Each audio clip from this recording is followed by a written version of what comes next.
Let's be honest, there is good reason Amazon dominates the ebook market. Kindles are simply great reading devices. You might not like how they lock you into the Kindle ecosystem, but there's no denying they offer incredible convenience and great value for money.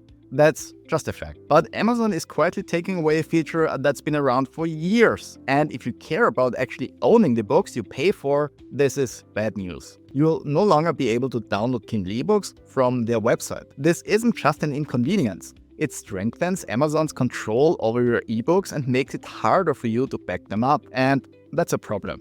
Frankly, I think this is a terrible change and I absolutely hate it. And I'll explain why you should care as well. Now, to be fair, most Kindle users don't manually download the Kindle ebooks to the computer anymore. They just rely on Wi-Fi and cloud syncing. So if that's you, don't worry. Nothing changes in that regard.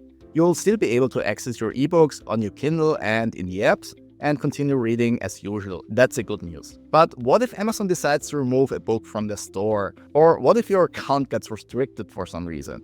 That's when having a backup matters. And plenty of people still do download their ebooks for exactly that reason. You'll never know when a company might restrict access to your digital purchases. Over the last few days, users have started seeing a notice on Amazon's website. Starting February 26, the option to download Kindle ebooks to the computer will be gone.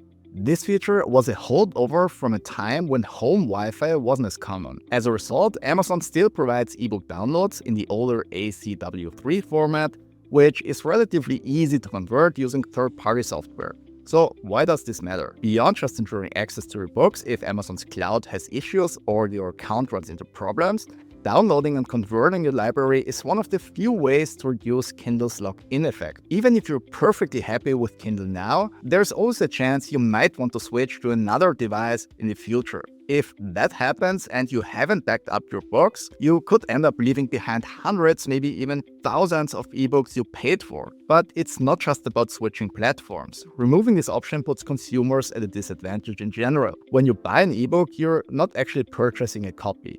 You're buying a license to use it. That applies to all major ebook stores, not just Amazon. This means the seller can modify files after the fact, and if your book is only stored in the cloud, the publisher could alter or even remove it entirely. Imagine waking up one day to find a book you paid for has disappeared without warning. It's rare, but it's happened before. In 2009, Amazon infamously removed copies of 1984 from users' Kindles. The irony wasn't lost on anyone, and if you don't have a backup, you're at their mercy essentially.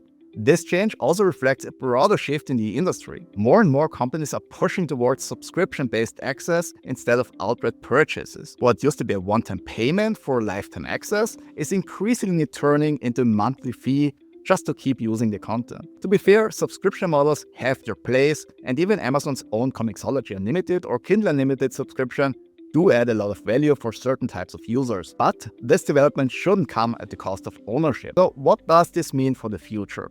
If you're happy with Kindle, don't care about backups, and don't mind Amazon removing this feature, then nothing really changes for you. And honestly, that's fine, as long as you can make an informed decision. But if you're maybe a bit old school like me and you want to actually own and control the books you buy, this is a signal to explore other options.